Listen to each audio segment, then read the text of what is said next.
welcome into We Talk Sports Good. We are here live again on Wednesday here, following up on the NFL draft as we did our big mock draft special last week, right before the first round. And now we are going to cover, of course, some post draft analysis and got a lot in store as we'll cover kind of our top five draft classes for teams, our own personal favorite teams as well, and then we can kind of dig into some favorite sleeper picks, maybe some overdraft, underdrafted guys, all that fun there. And we're joined again with the majority of the draft crew here. We got Caleb and Rooney back in here, so full four here tonight. Thomas is taking a little break here, so he said don't rush them too much on the Texans draft class, so we will see. We'll see there. So, but we're back here live, and so we're gonna kick it off. We're all going to go through our top five teams, and of course, since we'll have some overlap, we'll just kind of list our top five on our list, and then we'll go back through and we'll all discuss each team and kind of our thoughts on why we think they landed there, and or maybe some disagreement on some of these top five. So we'll kick it off with the first overall pick in our mock draft, and Caleb. All right, so top five teams that I've got, and I really don't have them in any particular order. I mean, I just think these five teams had a really solid draft. But number one team I got here, though, is going to be the Dallas Cowboys. If you know me, I am actually a notorious Cowboys hater, so this is not me playing favorites there. I got the Colts. I've got the Panthers, the Dolphins, which pains me to say as a Jets fan, and then the Bengals as well. Randall, you were up second, so you'll go up second here too. Yeah, mine I also don't have in any particular order, kind of just first teams that came to my mind. So I got Jags, Cowboys to Panthers, Cards, and Bengals. All right. Well, I got my top five. I did put them in order. I'll go 1 through 5. I had 1 Baltimore, 2 Dallas, 3 Cincinnati, 4 Arizona, and 5 Carolina. And Rooney, you got your top 5, or at least it doesn't have to be in order. Yeah, I tried my best to kind of put them in an order, but it's still, I guess, fluctuating. I look at it each time and want to put somebody in a different spot. But the 5 that I would have would be the Cowboys at the top, followed by the Ravens, the Bengals, the Saints, and the Giants. Those would be my top 5. All right, so we'll dig in here, and I think we'll start kind of with our overlapping teams. We'll start it off with Baltimore here. Back into the draft, the first round, picking up Patrick Queen, and they had plenty of picks here, so I know there was some fan favorites in there, but we'll kick it off here with Baltimore. Anyone want to kind of jump in there with their whole class? I mean, yeah, I think just the Patrick Queen pick is such the Ravens pick. Like, I don't know, it's kind of weird how certain teams have gotten that, like, Patriots, everyone knows Patriots are probably going to, A, first of all, trade back, and then B, they're going to go pick up an Alabama player, basically. And then, like, Baltimore, we know that Baltimore is going to try to go get a linebacker. If they don't already have their linebacker, if they don't have C.J. Mosley or Ray Lewis, basically, they're going to be going to find another linebacker. And this was just a perfect fit. He's a little bit more sideline to sideline than I think they usually have.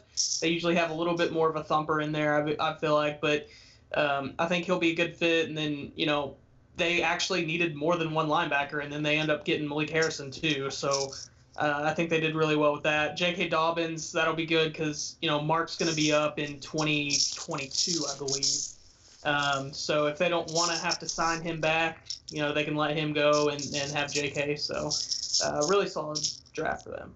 And Duvernay, of course. I was going to say, I was surprised you didn't say anything on Duvernay. Yeah, and I would add, mention it. I would add to that as a Texas A&M graduate, I'm kind of bound and forced to watch the Aggies go 8-5 every single year.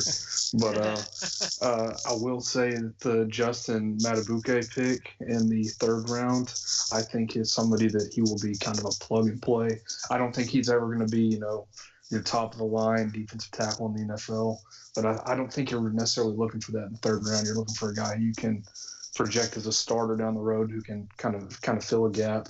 And I think that he will have a long career in the NFL doing just that. And I thought that was a great pick. And ask around. I'm not always the quickest to endorse Aggies, even though I am one. But that is a pick that I would definitely endorse. I think that was a great pick in the third round. I was gonna say, I think also the whole depth, even go to the back end with Prochet, Duvernay, and Prochet to add to the wide receivers. Prochet was, I believe they said he had the most targets in all of college football last year. Then you have Duvernay that will instantly can produce as well. And I've heard a lot of good things too about Geno Stone there at safety, that he was kind of a surprise guy to fall to the 7th round. And there's another depth pick the Ravens just add, of course. Yeah, and I even like the middle of their draft there, towards the back end of the 3rd round, and then their their only pick in the 4th round, where they went Tyree Phillips, the guard out of Mississippi State. I think that's going to give him a good depth piece. He can eventually step in as a starter. And then they got, was that Ben Bredeson from Michigan, also a guard, good depth piece. Ravens, they're going to be built to run the football, especially with Lamar Jackson and J.K. Dobbins. So having interior linemen like that's going to give you a little bit of a push. That's what good teams do. They just continue to build their offensive linemen. So I like those picks. Duvernay too. I know this is going to sound weird because of how many big name receivers went off the board throughout the draft, but it wouldn't surprise me if he was one of the top, if not the top, in receptions out of rookies next year, because they don't have, Hollywood Brown isn't necessarily going to get a whole bunch of catches. He's going to have a lot of yards, but he won't necessarily be that every down reception guy. And they have Willie Snead, but they don't really use him like that. A lot of their passes went to tight ends and running backs last year. Mm-hmm. So I could see Duvernay racking up a whole lot of catches quick for Baltimore. Mm-hmm. I think Baltimore has been at least top 3 for just about everyone I've seen, I think, out there on draft classes. And another one that seems to be in everyone's top 3 would be the Cowboys. This makes me want to vomit. Oh my goodness! Which the craziest thing is, I hate how good it was. They said before the draft that Jerry had final call and he was by himself on his yacht. That just seemed like trouble, that it was going to go who knows where. Luckily he wasn't by himself, but but he had final call. But he had final call. He didn't have Steven there to kick him and say, "Don't do that." When I heard that news that he'd be basically in quarantine picking by himself, I sent that straight to my dad just to tease him, because I'm not a Cowboys fan, even though I live in Dallas, but I love to hate on the Cowboys. But the league's always good when they are good, and hopefully with this draft they're going to compete next year, not for a Super Bowl, but I think playoffs. Yeah, I mean they hit on everything. The players that were there, they actually took best available and covered a lot of needs too. So I mean, I still can't believe CeeDee Lamb fell to 17. I couldn't believe it. There was someone I know I kind of worked with back on an internship, and he's been working for the draft show for the Cowboys, and he was joking, and he said a few weeks before the draft that he lives in North Dallas. He said he would run to the Star in the back if the Cowboys got CeeDee Lamb if he was actually available, and he is going to do it now next month. Wow. No, go ahead, Caleb. Oh, no, I was going to say that watching the draft, the Dolphins were picking pretty soon afterwards. I was sweating bullets because if they got Tua and CeeDee Lamb, the Jets were not going to be competing in the next century. It feels like. I mean, they would have been the top rated draft, the Dolphins, if they landed Tua and CeeDee. Oh, yeah. I couldn't believe it, but they still got Austin Jackson there, so I think they're happy with that. Yeah. Go ahead, Randall. So with CeeDee, like, obviously Cowboys fans should be thrilled, but I feel like fantasy football fans should be bummed. Because, like, I don't know, if CeeDee goes somewhere else, I would have, like, I probably would have been willing to draft him, not high, but, like, I'm not willing to draft CeeDee now. Because he's got, like, you got Cooper, Gallup, you know, obviously Zeke's going to get a bunch of runs. Apparently they like the tight end a lot. I don't get it personally, but, you know, it's just kind of a bummer for a fantasy standpoint because, like, let's say he goes to the Dolphins where it's him and Devontae Parker. Like, you know, he's got a good shot there. He's gonna get some receptions, or just basically a lot of teams. He would have gotten a lot more balls, and I don't know. But, you know, I was when they did that, I was like, okay. Cowboys pick, yeah, that's good, but they still suck. Like, okay, they can outscore everyone, but who in God's name are you going to cover in your DBs? And then they freaking get Diggs, too. And, like, I know Rooney doesn't care for Diggs that much, but I'm just like, golly, why? Yeah. Why did this happen? I like the Diggs pick. I was a big fan of his brother coming into the last draft when, you know, Diggs went to Minnesota. Mm-hmm. That was my sleeper guy. I wanted the Jets to draft him so bad because he just seemed so athletic, so talented. And it's the same thing with Trevon Diggs as well. I mean, he's a former wide receiver. He's now corner. I mean, what can he become? I mean, can he instantly just replace Byron Jones? Probably not, but he could eventually, you know? Yep. Yeah, I'll be honest. I hate the Cowboys. So that's just how I feel. I hate the Cowboys. I was raised in East Texas. You know, my family is originally from New Orleans. Being a diehard Saints fan in Cowboys country, it can make you hate them pretty quick. And every time they came up on the clock, it was like, please don't be somebody I like. Please don't be somebody I like. And, you know, I'm not the biggest fan of Diggs, but getting him in the second round at 51 overall, it was just every time they picked, I just hung my head. I was like, dang it. They're going to be good. So Jim boys back in. That's the weird thing is our show is all Texas people, and none of us are Cowboys fans, and we only have one person on here who has an NFL team that is in Texas that they like. Like all of us hate the NFL teams in Texas, yet we're all from here. Yeah. I mean, I do want to go back. You mentioned maybe CeeDee not being a fantasy or as good at fantasy wide, but if you got in a dynasty or you're drafting Dak Prescott this year, you got to be real happy. Yeah, for sure. Yeah, sure. I like Gallimore in the third. I kind of wanted. He was someone I had an eye for the Lions for, and the fact they pick up another Wisconsin center. I mean, he's not going to be the same as Frederick, but Wisconsin centers are going to be good. They're going to be consistent. I like him a lot. I was really wanting the Jets to draft him. I mean, he was just sitting on the board for so long. I mean, I'm not sure why. In my opinion, I had him going in like the third round, so I'm not sure why he fell so far. But man, he can be so good. I mean, that's a plug and play starter as well, in my opinion.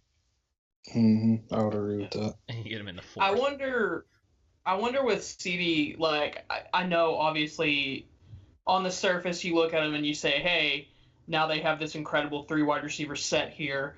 But what if, you know, if you really want to look at it, if they could have known that they were going to get CeeDee, would they have maybe reconsidered re-signing Cooper and giving him that contract and maybe putting that in the defense a little bit so that they could – because I don't know what would make them more competitive, but I know what would make them a more balanced football team in my mind is if they can put that money towards some defensive contracts. Yeah, keep Byron. You have Byron and Trevon Diggs, and then I'm blanking Jordan on the other Lewis corners. is a good slot.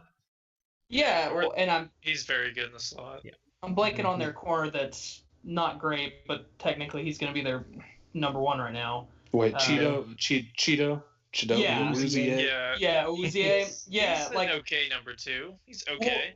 if you keep Byron Jones on that team and you still get Diggs, that's a solid. That's solid. You have a good. You have pretty good corners there. Yeah. Mm-hmm. So you don't even have to rush Diggs at that point if that's the case, because you could just have him sit and learn for a little bit or play here and there. But I mean, they did also. I know we skipped right over it, but Reggie Robinson the second out of Tulsa. I mean, that's another pick right there, cornerback. That's given them more depth there. I like their secondary a lot. Now, obviously, they don't really have any safeties, but I can't remember the last time the Cowboys did have a great safety, except when I was a child. Just remember Roy Williams horse collaring people. Yeah. Yeah, that's what I was thinking. Like, I was like, I don't know if you're thinking of Roy Williams, but if you are, go back and watch again. Yeah. He was not what Cowboys fans thought he was. Dang. Well, we'll move to the last team all three of us had, or all four of us, can't count. They were my number 3. Cincinnati. I mean, I think having, of course, the number 1 pick, unless you really screw it up, you should have a top draft class, in theory. I think they hit it really well. It's going to be interesting. I know we just talked about, Cowboys going to primarily go to a 3 wide receiver set.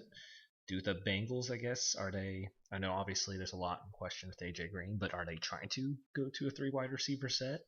And if so, then you have Higgins, Boyd, and AJ Green for Joe Burrow to throw to. Yeah, I have the opinion that Joe Burrow might. Now, granted, I don't know about the coaching staff. That's where my worries come from.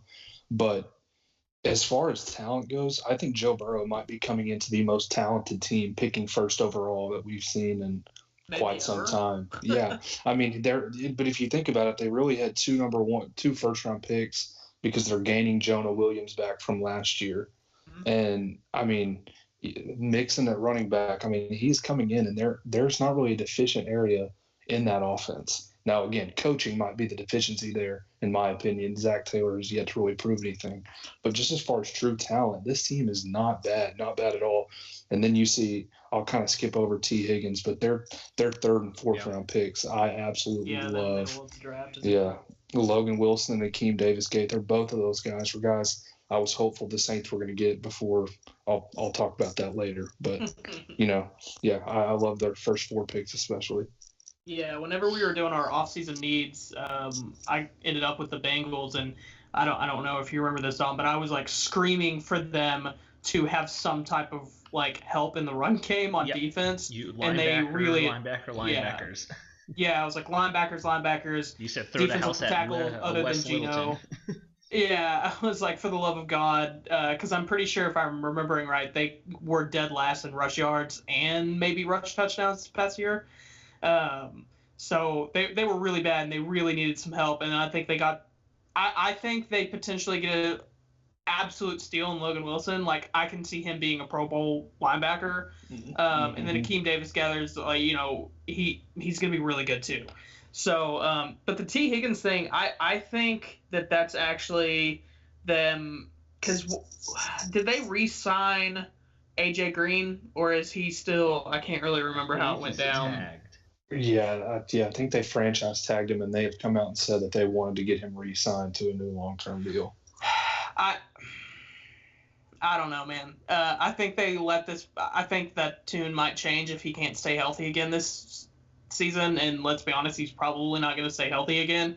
Because if they end up with T. Higgins, Boyd, and then if Ross can start to show that he can be healthy too. Everybody forgets when Ross plays, he's unbelievable. Dude played like 2 or 3 games this season and had like really long highlight touchdowns every single game he played. It's the change of number. That's all it needs. He is so good when he plays.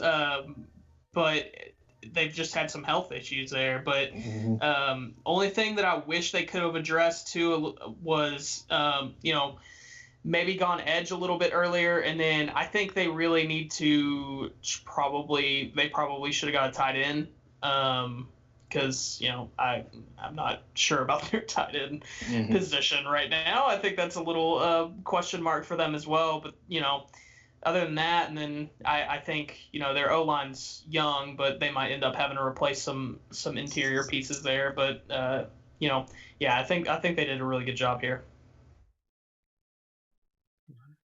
We'll move Yeah, on. I definitely agree. I mean, I like the T. Higgins pick to go with Joe Burrow. That's similar to what the Bengals originally did when they got A.J. Green and Andy Dalton, but it's going to be flip-flop there. It's always good to pair a young, uh, you know, quarterback with a young playmaker, and also they've got great wide receivers like everybody else mentioned. So those are my top 2 picks for them, Mhm. obviously. Well, we'll start moving on now. I know got a couple here that multiple of us have, but not all. We'll move to Arizona, where I believe it was Randall and I are the only two that had him in the top 5. So I'll kind of start here. I think obviously getting Isaiah Simmons in spot 8 is a huge win. When Yeah. you look at the defense for the Cardinals, I mean, the offense showed life, and that defense has a lot of missing pieces, and you can plug in a guy who can do a whole bunch. Your second rounder, I know this doesn't count for a draft class grade, but you got DeAndre Hopkins for a second. Yeah. And somehow you come out in the third and Josh Jones is still there. Yeah. The fact that they, obviously offensive line was what I had him taking in our mock, but I didn't see Simmons being there, and you have to take the best player who can help your defense, which needed more help. And now you can plug in Josh Jones to a third-round starter. In the fourth round, you get 2 big guys in Lewis and Fotu. That's just more help you need in the run game. And I mean, even Weaver in the 6th, Benjamin in 7th, you got good depth. I think overall that was just one of the best possibilities the Cardinals could have had. Just fall in their lap. Mm-hmm. Yeah, Cardinals, another team that I ended up with in our offseason needs, and they pretty much, with their draft picks, pretty much addressed everything that I had talked about, where I talked about they need linebacker help, they need someone that can get sideline to sideline. I know I was talking about Littleton for them, and they get someone who's might end up being better than Littleton immediately in Isaiah Simmons. To me, they get the second best player in the draft at number 8. That's pretty incredible.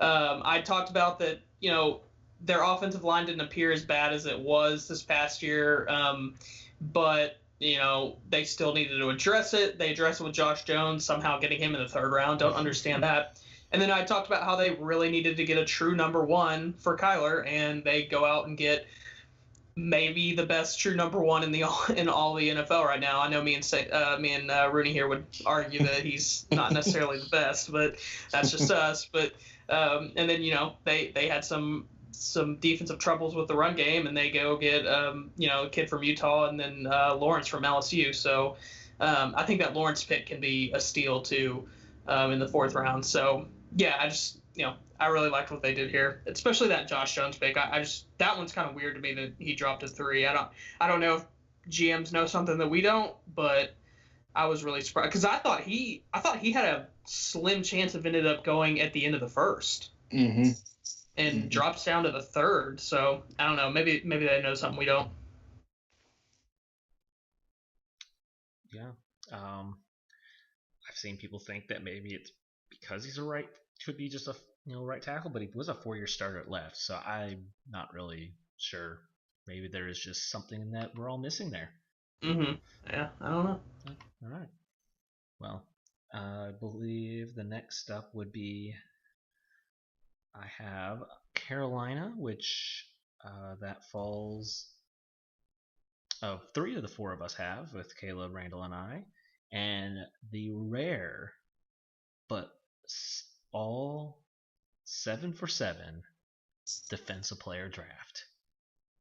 I loved it because I mean, yeah, they addressed offseason for the offense, Teddy and Anderson, and locked up McCaffrey. So I think the defense had a lot of holes, and Rule wanted to get guys in there that he thinks can be instant, fits, and I think he nailed what out of the 7 guys, that 4 could be making an impact very immediately.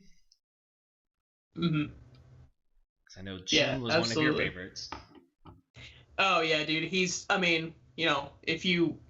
If you want an idea of why I like him, just like go look at his combine. I mean, dude's kind of a freak. 6'3", ran a 4.45 and 220 pounds. He's kind of a monster, but he'll definitely start immediately for them. And then, of course, Derek Brown. You've got Derek Brown, Brian Burns, Gross Matos now too. That's a solid defensive line for a long time.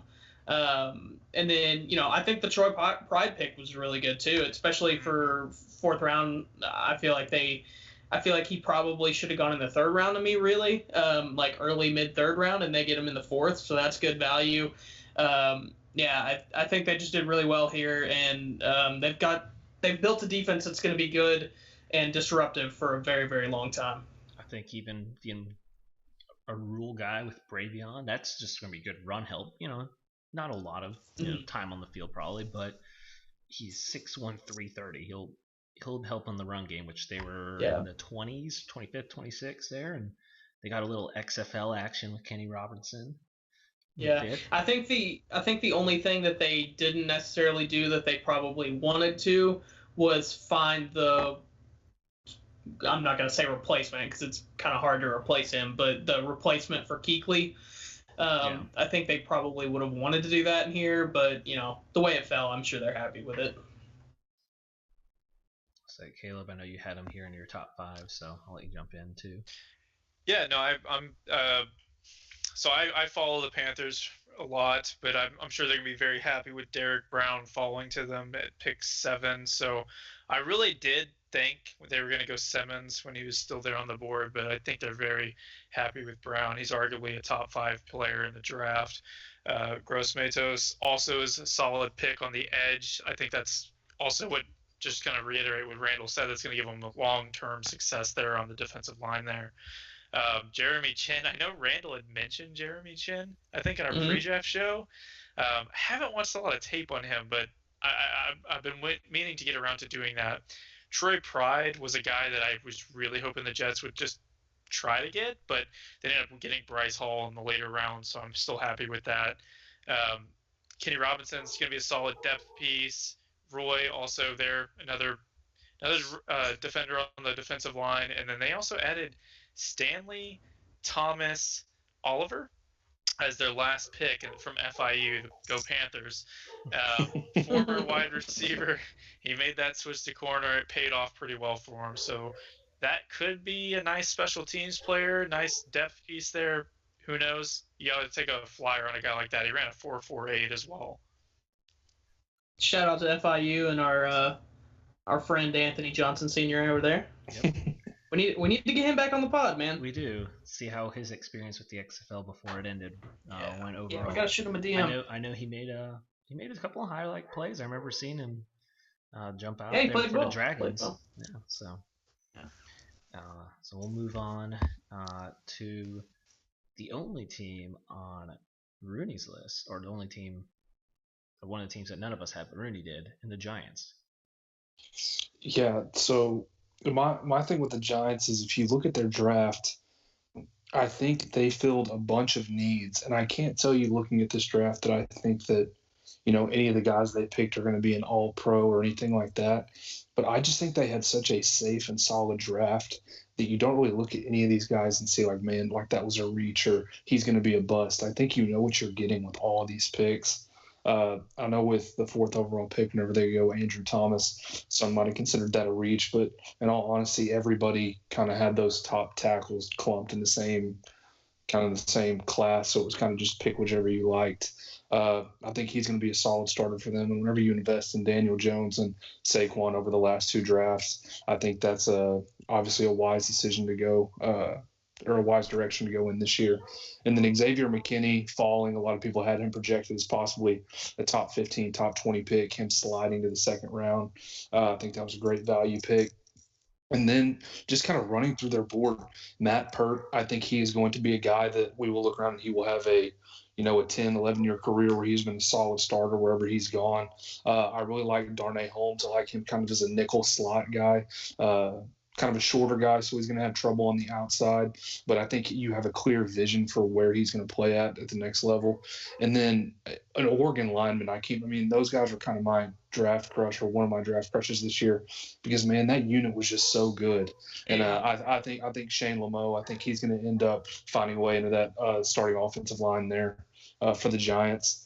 And then the last one, and I'll kind of cut myself off, Cam Brown. They took him in the 6th round, I think at like 183. It was in the 180s in that area. He's a guy that he's not going to overwhelm you with really anything that he does. He's kind of a jack of all trades, master of none. And I think we'll look back and he's just going to be a solid player. And that's kind of the thing with their draft. I think they're a team that, with the guys they have right now, they needed so many holes to fill that you don't necessarily – they might have wanted this. We're not going to go after that one all-pro. We're going to go after the 5 or 6, solid, consistent starters. And I think that's what they got. And I think that they're a team that if Daniel Jones can build on what he started last year, I think they're definitely trending upwards. So I liked the Giants a lot too. They were close to my top 5, but didn't quite make it. Y'all, if y'all saw the draft show, I was really high on McKinney, but Andrew Thomas was actually, and y'all know I'm an offensive line guy, he was actually my favorite tackle this year. I thought he was the best. He's really versatile, can play left or right. I think he was the most complete offensive tackle in this draft. Something I thought he's really, really good at, if you get a chance, is to look at him in pass pro, and his ability to reset his base and his hands during bull rushes is really impressive.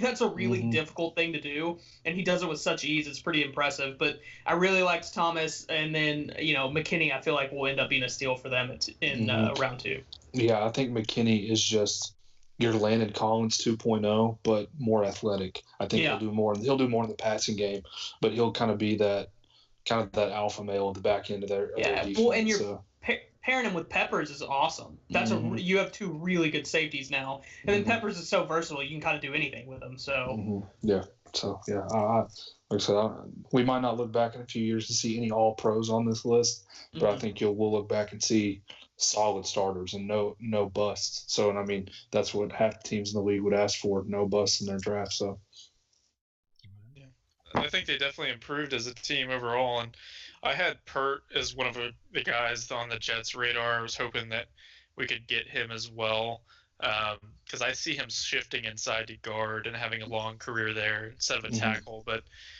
who knows? With that Giants offensive line, it's typically terrible. But I'm glad that they addressed it to maybe give Danny Dimes a chance. Yeah. We'll move on to Caleb, your top 5 Colts. All right, so they didn't have a first-round pick, but they used it for a really good player in DeForest Buckner, so that really helps them out on that offensive line. In the 2nd round, I thought they got a good solid pickup with Michael Pittman Jr. He was on my board for the Jets. There's a lot of players on my board for the Jets, but you seem to be talking about them for other teams. Yeah, I unfortunately am going to be talking about them for other teams, but Michael Pittman Jr., I think you're going to pair him. If hopefully they view Eason as the quarterback of the future, they got him in the 4th round. Maybe that's pretty good value there. If he sits, maybe learns behind Bolo Tie Rivers there, maybe he'll learn something. Maybe not some off the field things if he wants to keep most of his paycheck, but I think that's a good value there. Julian Blackman as well, safety, former corner. He's got the ball skills. I think that's maybe either going to be a depth piece there, or maybe they move on from Hooker and they keep him as the free safety, or maybe they shift him over to strong safety, see if he can play in the run. I think that's a pretty solid draft overall for them. And interesting to add in Jonathan Taylor there as well. Yeah, no, I like Jonathan Taylor. I just think he's got a lot of tread on him. So who knows? I think it's going to be another Kerryon Johnson situation. Very talented back, but the tread's there. Maybe he's not going to hold up, but hopefully I'm wrong. I like him as a prospect. We'll see. The Colts, you can pair him up with their other Mack. Marlon Mack. Yeah, Marlon Mack, who's a very good player. He's very underrated. Jonathan Taylor's fumbles just scare me, to be completely honest. Mm-hmm. I was wrong, by the way. I predicted he was going to be the first running back. I think that's coachable, though. I think that with the right coaching, maybe he can fix those fumbles. But see, that's to me something that can't be coached away necessarily. See, you see a guy like that who's got problems with fumbling, and then you see Shady McCoy who carries it like a bread loaf. Doesn't know. Well, it's just like is the NFL a fluke? What is this? Well, and I mean, Rooney being the offensive coach over here. I mean, correct me if I'm wrong. There's only so much you can tell a guy to do, tricks and whatnot, to hold on to the ball. At some point, it's just you either hold on to it or you don't. Yeah, it really does. It has to become a kind of the second nature of carrying that thing high and tight. Yeah, and it's going to be something that for him has got to be drilled and absolutely just drilled into his head. High and tight, two hands when you know you have to two hands it and keep the ball towards the end zone or to the sideline. But there's not really any other. the best person that everybody always brings up when it comes to fixing the fumbling issues is Tiki Barber. I remember he was always a guy that consistently put the ball on the ground, and then you can go back and watch film and the way he transitions from one year to another to that thing constantly being high and tight, pressed up against those numbers. So you have a guy like him, but then you have a guy like maybe Adrian Peterson. Adrian Peterson kind of throughout his career necessarily hasn't gotten those issues fixed. It's just kind of been something that you have to live with if you're going to have Adrian Peterson as a running back. So we'll see which way he goes. But I think that's the thing that, it can be coached and it can be drilled into a guy, but it's how serious is he going to take it? And we'll see that here in the future. Next up, a team I almost had in my top 5, the Jags. Randall, you got the Jags, and Love committed to the Gardner Minshew project here.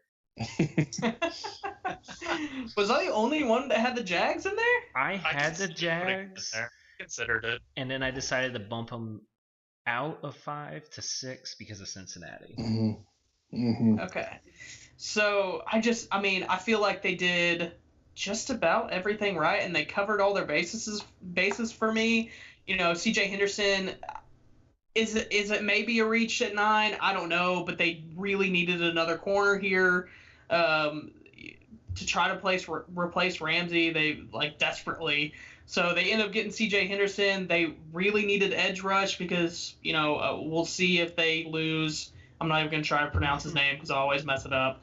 But but the defensive end for him with Chase on there, and then something that people had said they might do, and I can't remember who I mocked to him in our draft, but it was in the back of my mind that who knows if some of those receivers dropped to him at 9, they might end up getting a receiver. I saw a lot of mock drafts where they picked up CD there and gave Minshew that other weapon. Well, they end up still getting, arguably, if he can stay healthy enough, a first-round talent in Shenault Jr. in the second round. So, and then I really liked their 4th round. They ended up getting Ben Barch. I don't know a whole lot about him, but the things that I really liked was I really liked Josiah Scott from Michigan State, the corner, and then Shaquille Quarterman. He was someone I discussed with Rooney early that is he going to play every down? Is he going to play passing downs? God, no. Absolutely not. Does he necessarily need to play 1st and 10? Probably not. But what he's good at, he's incredible at. He is a downhill thumper. Put him in on goal line. Put him in on, 3rd and 1, 3rd and inches, whatever it is, to stop the run, and he's going to do it because he's a monster in that run game. So I really liked him. And then, of course, they picked Colin Johnson. What do you want me to do here? My hands are tied. I love Colin Johnson. I love Colin Johnson. I love him as a prospect. Can he get any separation from a corner? Probably not. He couldn't do it in college football. What makes you think he's going to be able to do it in the NFL? But who cares? Just chuck it up. Put him in on goal line. I don't know. Maybe have him throw on some weight and try to put him at tight end. I don't know. But yeah, maybe. I want to see Minshew toss it straight throw up in the one air. just 50 yards Ship it to straight up in Colin the air and see if he can catch it. Yeah, might as well. But yeah, I feel like they really addressed a lot of the needs that they had.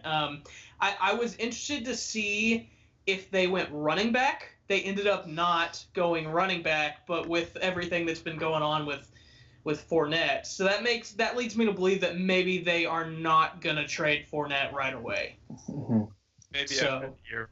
Yeah, I think that they're going to see how this year goes with the offense that they have composed, basically, Yeah. with Minshew. they had a and good season Reagan. last season. So. They did. Yeah, no, I mean, if Minshew takes the next step, I mean, build around him. You've already solved your quarterback problem on a late round pick. I mean, that's a dream come true.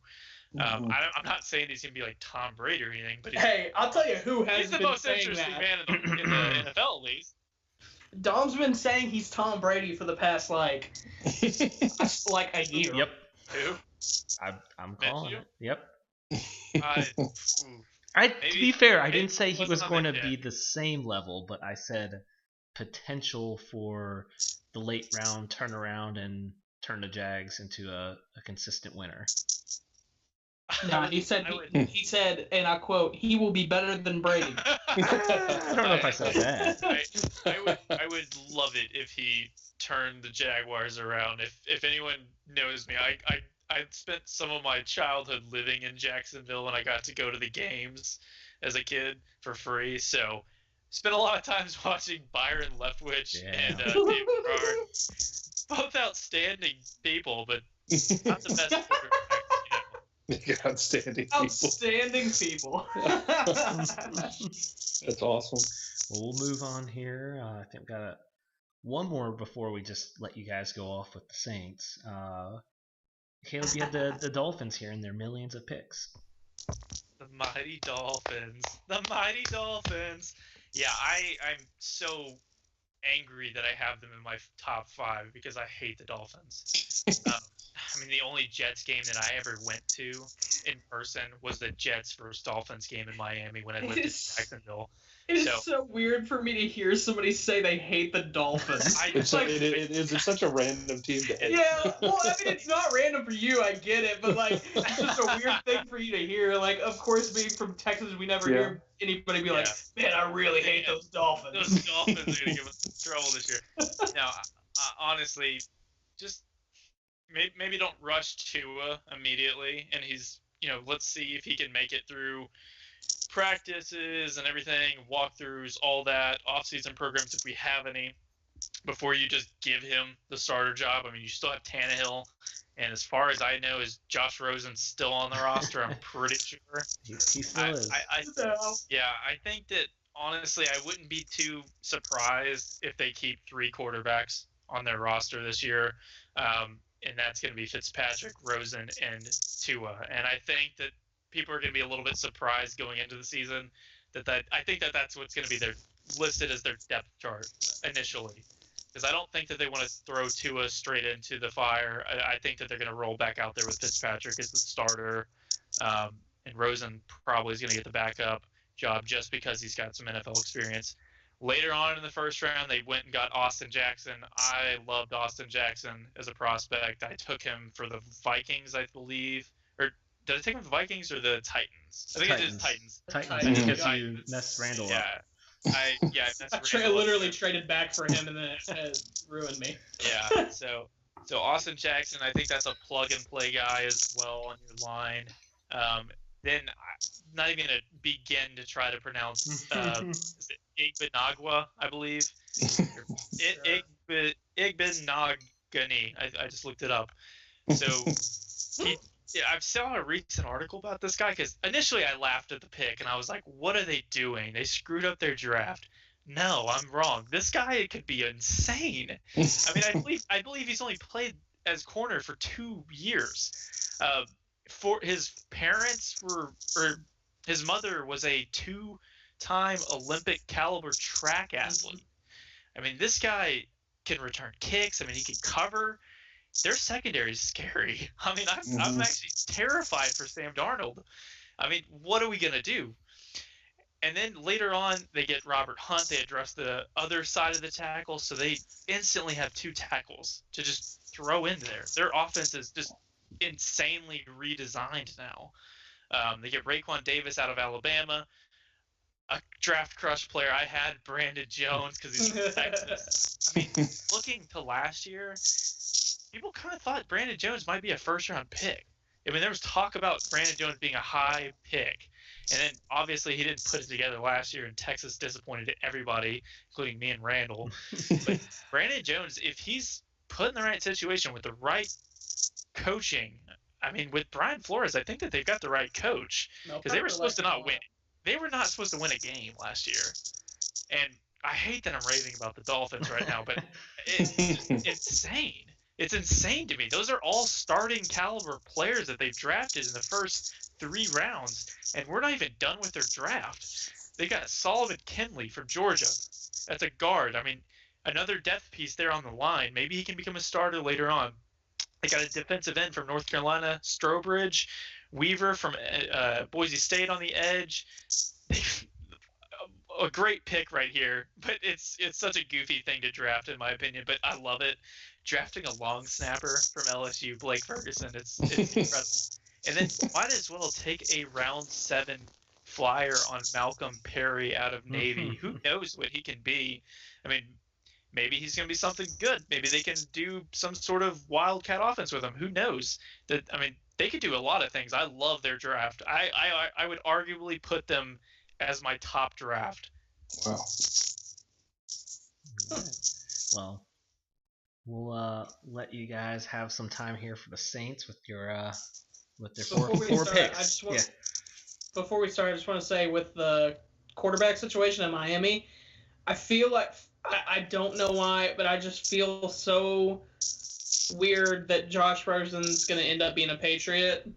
I feel like they're gonna be like, hey, we'll give you a 6th-round pick for him, and they're like, fine, just get him out of our locker for the love of God. Get this man out of my yeah, which is basically what oh Lord, I'm forgetting who he was on before, the team that actually drafted him. The Cardinals did with him. They were like, get him out, we don't want him, get him away from here. Kyler's our guy, and now they're like, Tua's our guy, get him out of here. So like, I feel like he's finally gonna. I want him to. At this point, I like him. I like him.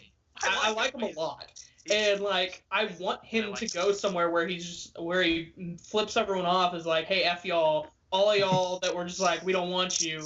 Look at me now, I'm a Pro Bowler type of thing. And like, I don't know, I have a weird feeling he's gonna end up a Patriot this season. I would hate that because even coming out before we drafted Sam Darnold, when Jets were on the clock, Rosen's there, Allen's there, Lamar Jackson's there, and then Darnold's there as well. I mean, I had no idea who they're going to take. I thought honestly it was a toss-up between Rosen and Darnold. I mean, I'm glad that they went with Darnold, and I know you don't like him and you think he's terrible, but I think he's going to be the future. But Rosen deserves a shot. He's really not been given a fair chance, in my opinion, to prove what he can be. I mean, you're tossing him from team to team, and I know you're going to say we could have had Lamar Jackson. Lamar Jackson on the Jets would not be Lamar Jackson in the NFL right now. We would have misused him. They would have been like, oh, yeah, this guy, we're going to put him to return kicks. We're going to make him like Taysom Hill, basically. We would have mismanaged him. That's a talent too good for the Jets. Oh. That's great. All right, Rooney, go for it.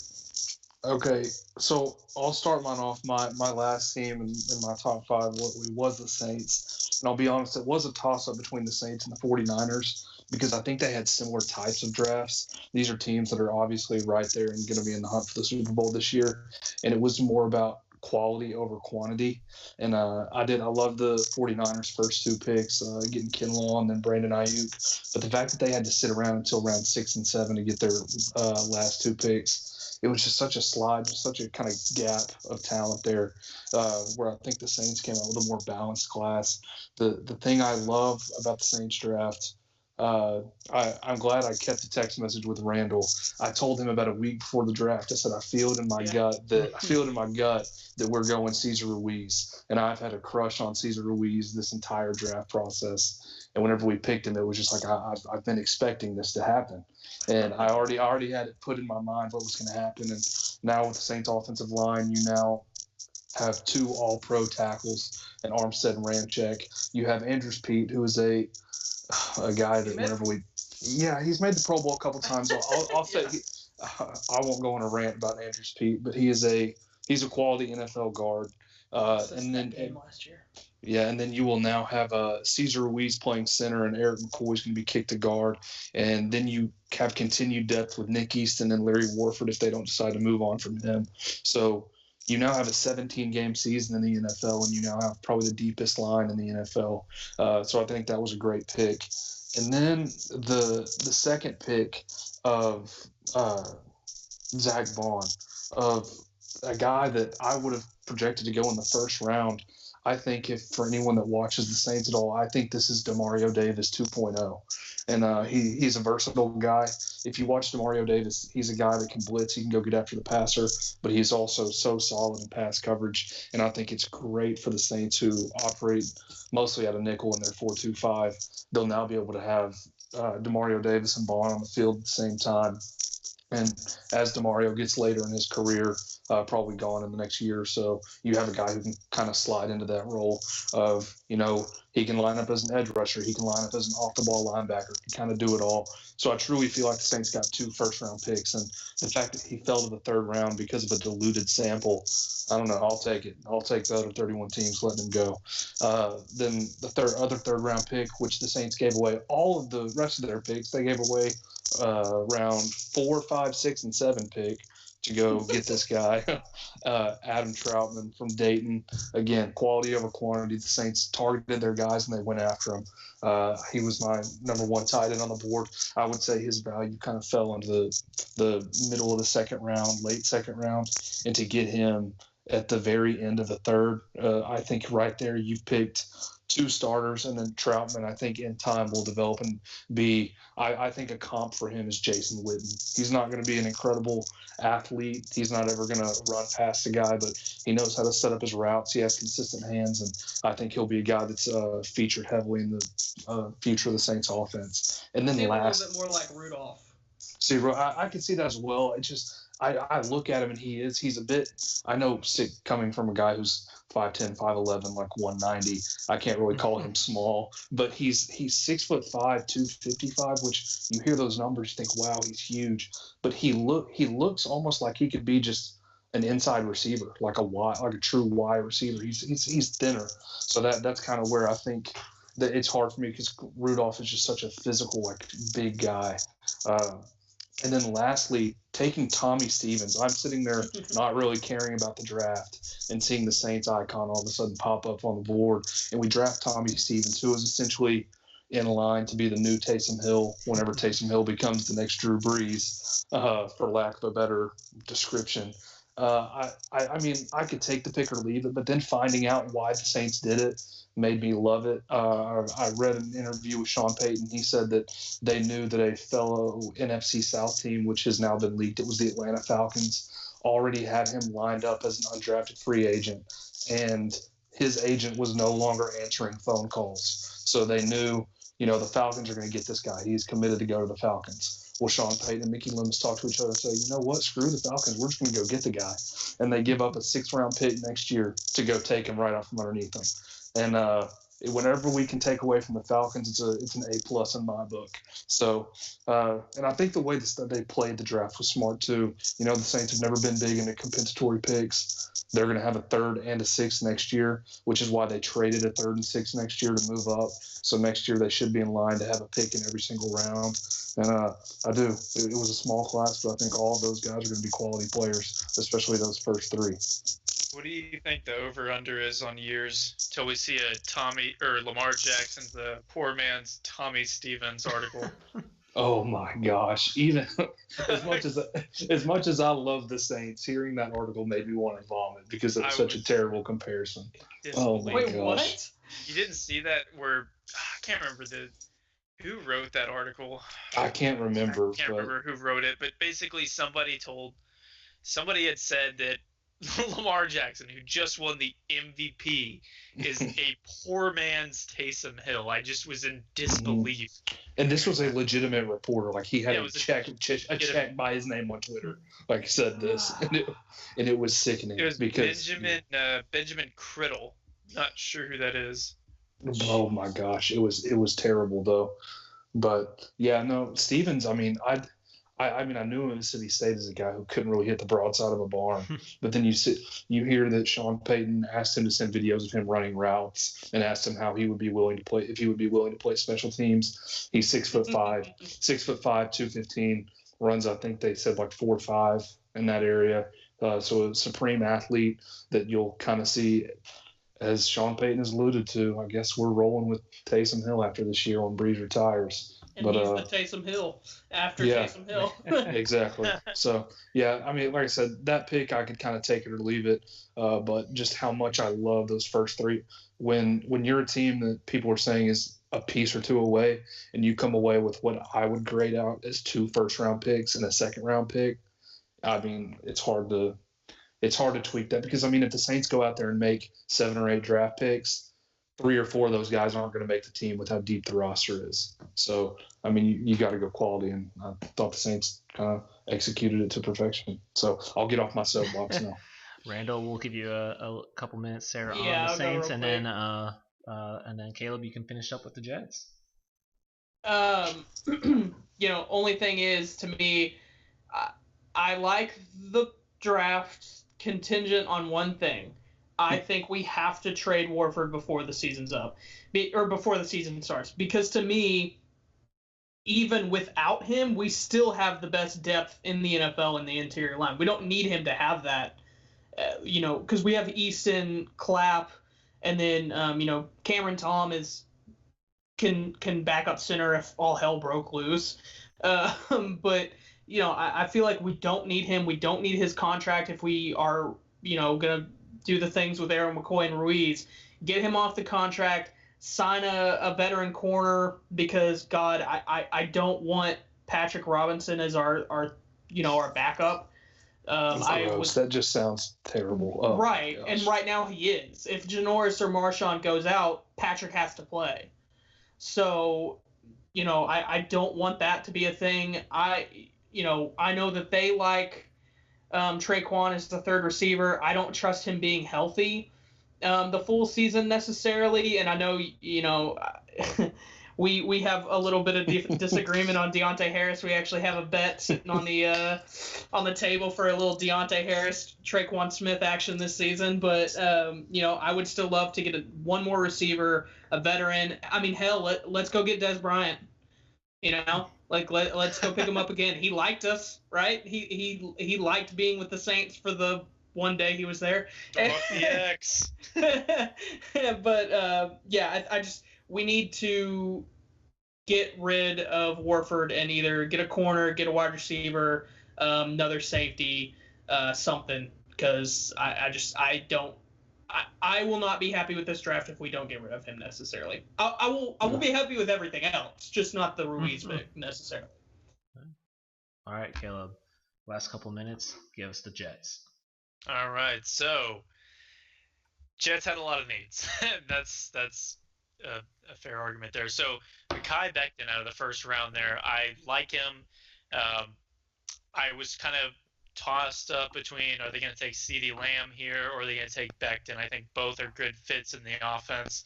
I'm really happy that they did take Becton. Sam Darnold was sacked, I think, like 33 times last year, and he missed so many games with mono. So what that number could have been, I don't know. So I love that pick. Denzel Mims. I texted y'all in the group. I'm not. I know you guys like Mims. I just don't see it. In my opinion, Baylor wide receivers typically don't pan out, except Josh Gordon. But is he really a Baylor wide receiver? Mims obviously could be a great red zone threat. I think he's got great hands. He wins a lot of 50-50 balls, but the route tree wasn't really asked of him at Baylor, so we don't really know. Is he probably going to be similar to what we had in Robbie Anderson? Sure, but was Robbie Anderson really a number one pick? No, or not a number one pick, but a number one receiver? No, but he's the sun god, and I loved him. But anyway, Denzel Mims, here we go. Ashton Davis in round 3. This one, I had to look this player up. I'm going to be honest, I had no idea who Ashton Davis is. I'm going to call myself out on that. After watching some tape, love it. He can instantly, or not instantly, but we could see him in some maybe 3 safety sets. He plays the top end very well. He's quick. He's athletic. I think he's a former track star as well. So maybe Marcus May. We can't re-sign May and Adams, and I think that they're definitely going to re-sign Adams. So May is going to get the boot. That leaves Ashton Davis there to be his replacement. And I'm okay with that. May's definitely good, but he's not great. He's very replaceable. I don't want to get myself in trouble by saying their third-round pick's last name, but Jabari out of Florida, edge. He didn't really flash a lot. He didn't put a lot of stats up for the Gators there, but I mean, if you watch some of his tape, he's making plays that just aren't there. Maybe that's me just arguing that he's like Leonard Williams, but I like it. I think he could be a good addition to the defensive line there on the edge. Pirine out of Florida as well. We went back-to-back Gators. I think that he can instantly be a Bilal Powell type back that we've had for years. Powell's they haven't re-signed him yet. If they're going to, probably not now. That's been our longest tenured Jet for God knows how long. James Morgan, a lot of Jets fans were very upset with this pick. Backup quarterback, Florida International. I think that that's a great, smart pick if we're looking at the Jets. Sam Darnold has not played a full season yet. We saw what happened when he went down. We looked like a bunch of third graders playing against NFL offenses or defenses. So James Morgan, love that pick. Great value in the 4th round. Cameron Clark, guard out of Charlotte in the 4th round. Instantly get yourself a depth piece. I know I've just said depth with almost every draft we've gone, but in order to be a good team, you've got to have depth. And like you guys said with the Saints, I mean, they've got great depth on that defensive or that offensive line. And the offensive line, defensive line, you win in the trenches. I'm all about that pick. Bryce Hall in round 5 was so surprising to me. I had him up there with Troy Pride. I had them both going probably in the 3rd round. So to get him in round 5, I'm ecstatic about that. I think that he's great. He could honestly make a push for the 2nd corner. Hopefully Bleswan Austin works out as our top corner. And then round 6, and I hate the Aggies, but I love this pick. Braden Mann. Man, this guy has got a leg on him. I'm all about it. We needed a punter, and this was the pick. I love it. Overall, I'm going to give the Jets draft a B-, and that's me being a fan, but also I'm their biggest critic. I hate that I love them, but I love that I hate them, so I'm all about this draft. Well, what better way to end the show with a punter? So, you got the best punter. But thank you guys for jumping in. We'll wrap up here, but catch us every Wednesday, 8:30 Central Time on 12 Ounce Sports. Have a great rest of your night.